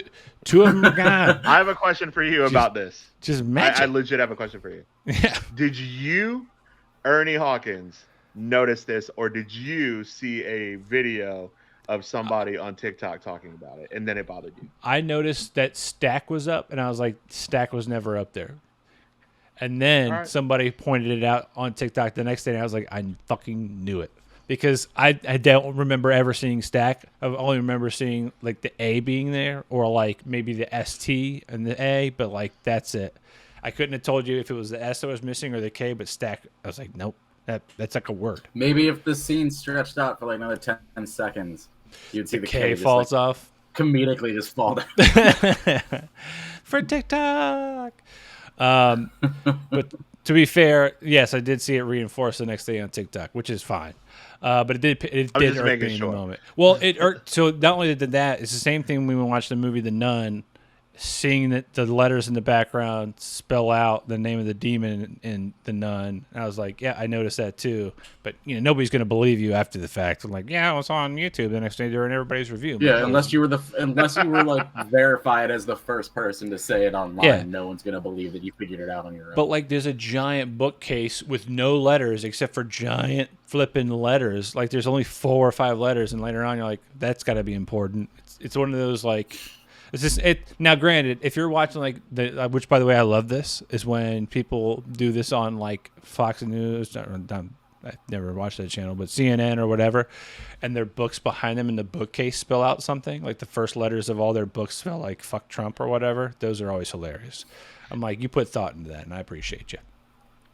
Or fuck DJ, it's like a subtle flip to him. The next scene, I love the immediate introduction of a trick arrow with this tennis ball on the end of this arrow here. I'm not going to say what happens in the scene, but spoiler alert, Kate Bishop is an archer, and she's going to shoot bows and arrows in this show. And this particular one has a tennis ball on the end of it. The next clip we've got here, or little picture, is of a Steve Rogers musical that's not necessarily a central piece of the show, but it's a reoccurring theme throughout the entire show so far. Like, it's on billboards. It's all over New York. If you've ever been to New York, they have like several big Broadway shows, and they're just splattered everywhere. You're always being reminded of what's on Broadway.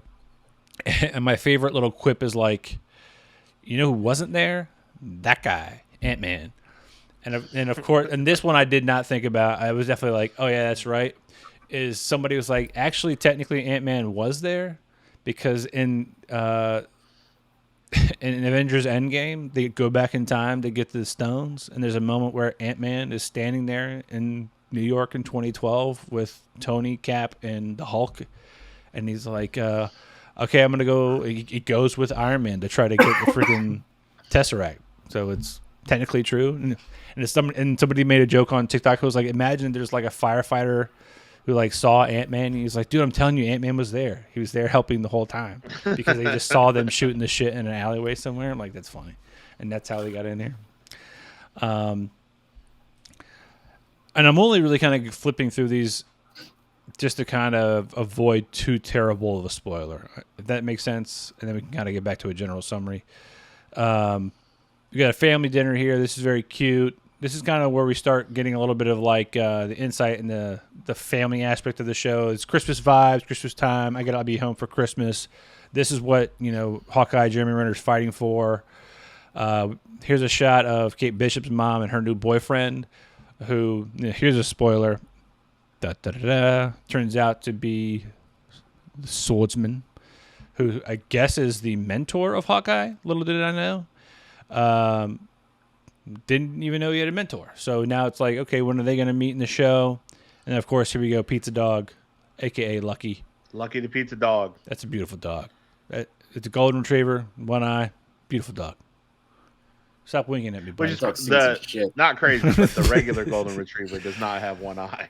Yeah, that is a CGI one eye. There is an epic moment of LARPing that takes place, and it's probably my favorite scene, and it genuinely brought a smile to my face, even though it's LARPing and in slow motion.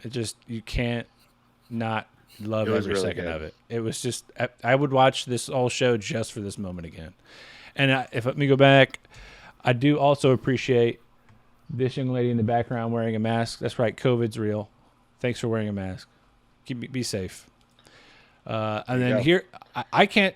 This shot of this dog, this is straight from Disney. Every one of these photos is ripped from Disney's press kit, so they're picking good ones.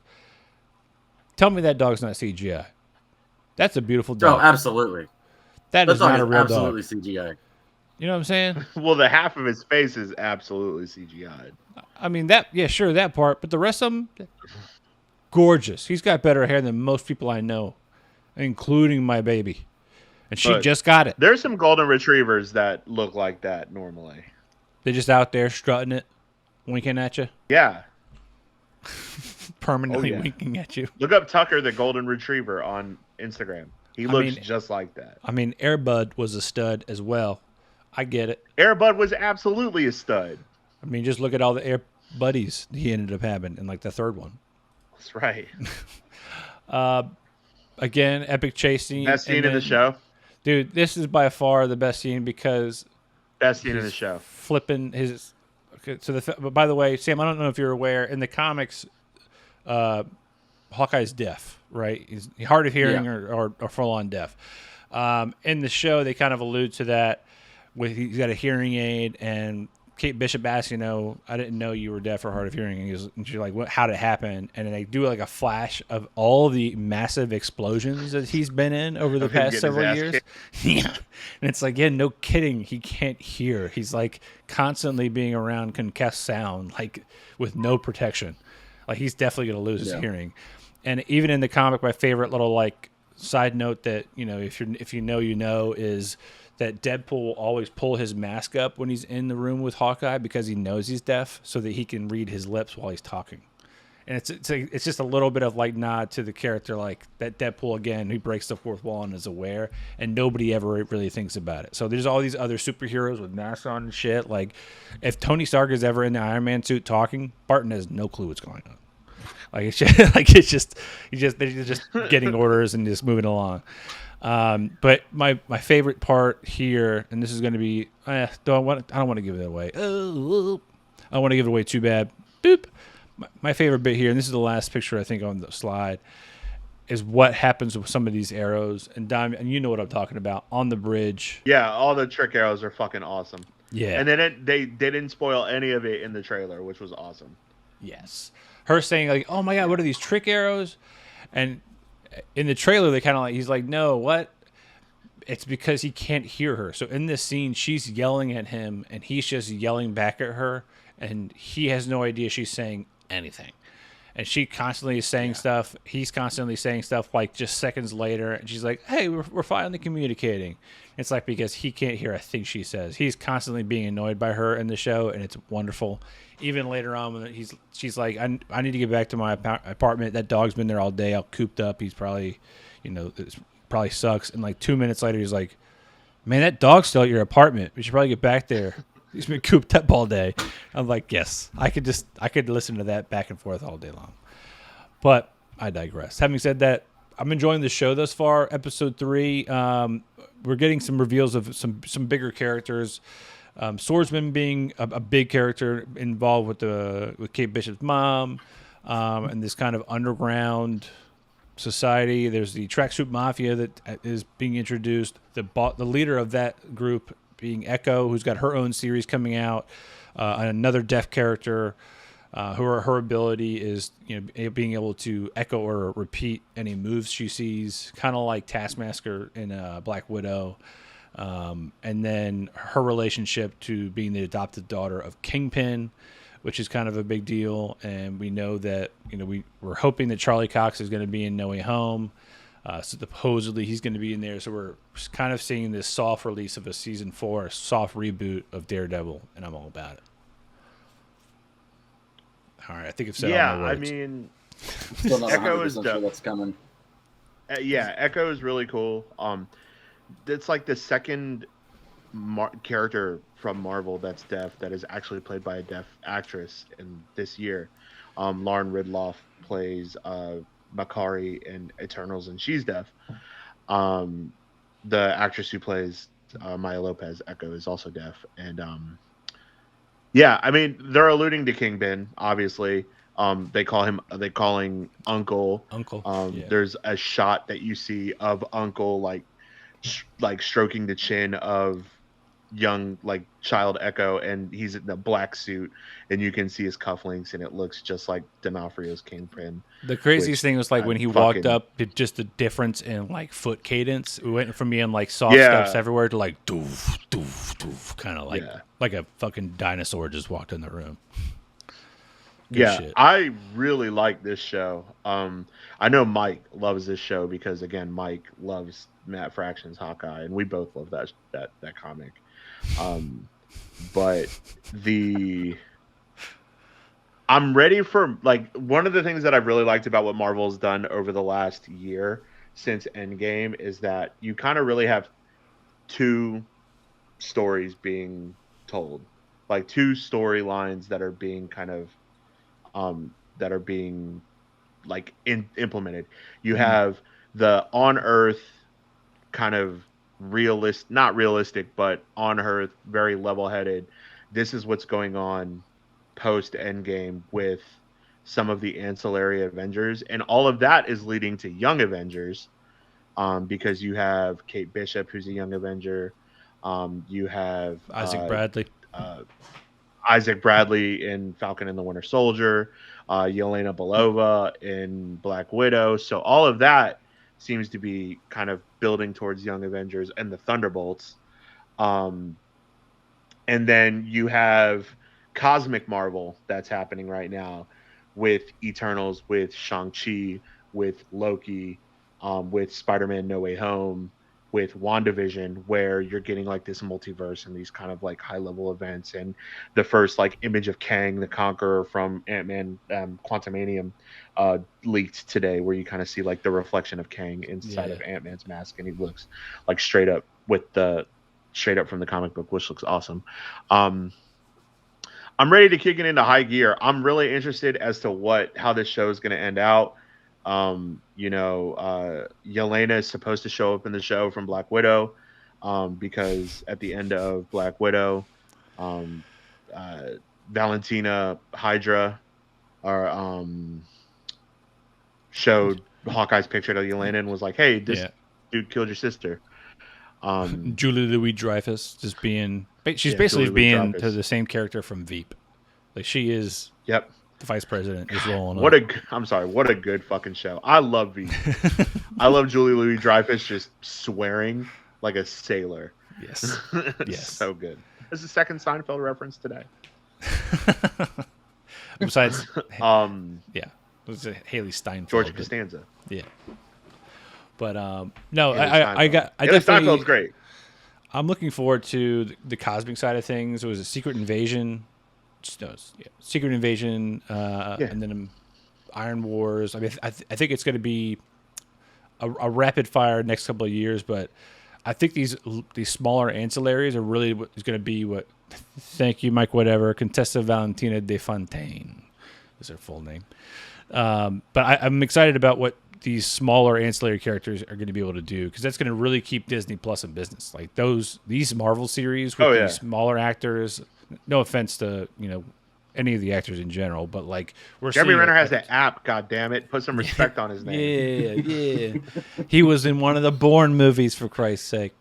So like the mantle being passed to these younger actors, I think is definitely going to be important for A, keeping that younger audience, and then B, continuing that money mill, just churning out more money. I mean, you can't tell me there's not going to be a shit ton of Patriot costumes coming out. U.S. Agent's going to be everywhere. I just hope that a bunch of the crazy zealots of the world don't commandeer U.S. Agent to be their like flagship fucking person, just like the Punisher. Ugh. Like, don't take these characters and make them your fucking mascot for hate. But fingers crossed. But I digress. Any honorable You mentions? said that a lot. Halloween. I forgot to mention, just in the idea of just like the endless amount of content that Marvel's got right now. I did see one of the best Marvel costumes at Palmer's Halloween, like their block party in their neighborhood, was the variants in Loki. Husband and wife and their little dog, they dressed up as one as well. Nice. And it awesome. like spot on, and she looked exactly like what's her face from the show. It was uncanny. It was one of the best Marvel costumes I've ever seen in person. Damn. That is dope. Loki was so good. We're watching it again now. I'm really excited for Multiverse of Madness. Dude, I think Loki was definitely what kind of set me on the new path of like, okay, these Disney Plus shows. WandaVision was fun, and we got some new characters out of it. But there was definitely the element of like, it felt a little like a Disney original movie to me.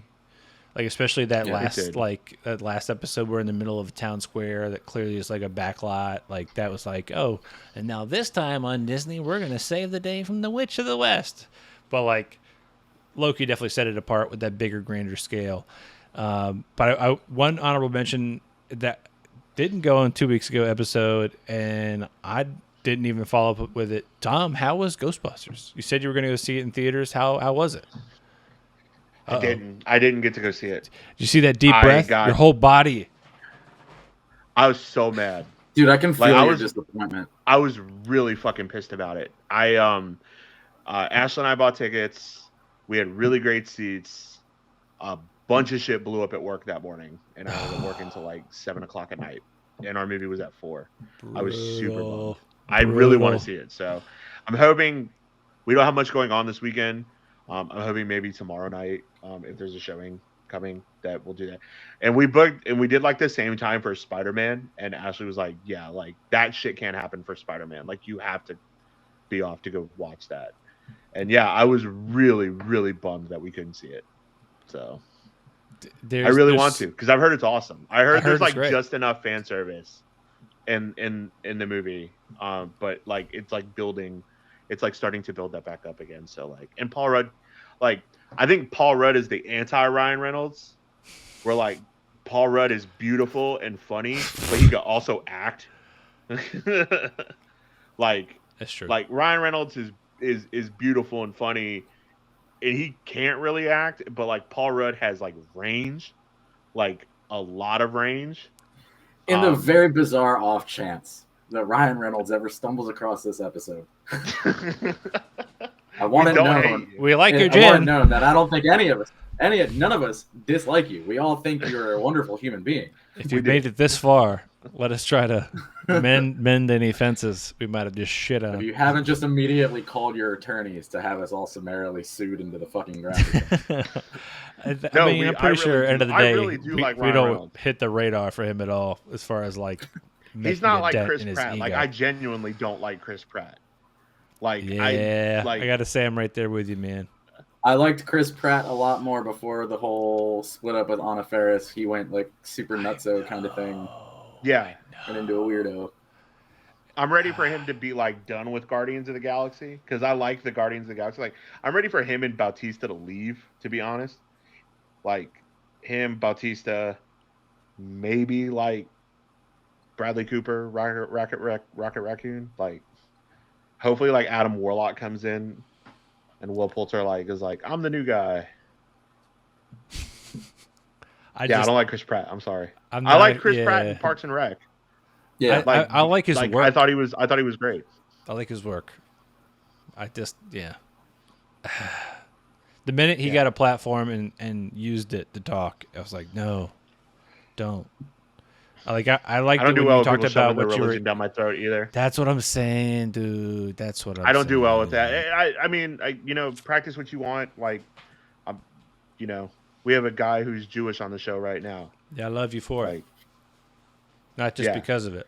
Elmo's little dreidel. It's part of you. You practice what you want, but like, you don't need to shove it down everybody's throat. As he Also, holds Anna up Faris is Elmo's book. Anna Faris is like a be like me the nicest and have person. zero opinions about anything. No opinions. Like, Nothing could I've be said on this Could episode not. Nothing Except I've for said how on much this you don't episode like Ryan Reynolds. was an actual opinion. But also, you do like Ryan Reynolds. Except for Cowboy Bebop, you were very, very vocal about how much you love that show. Not an opinion, though. That's a fact. Everybody there's no should love that writing show. defense on that one. Everybody loves that show except for people that forgot the anime exists. Once you remember that, edgelords. Once you remember that the anime exists and that you're not also 17, you realize that the show is actually really good. It's not an opinion. It's facts. It's facts.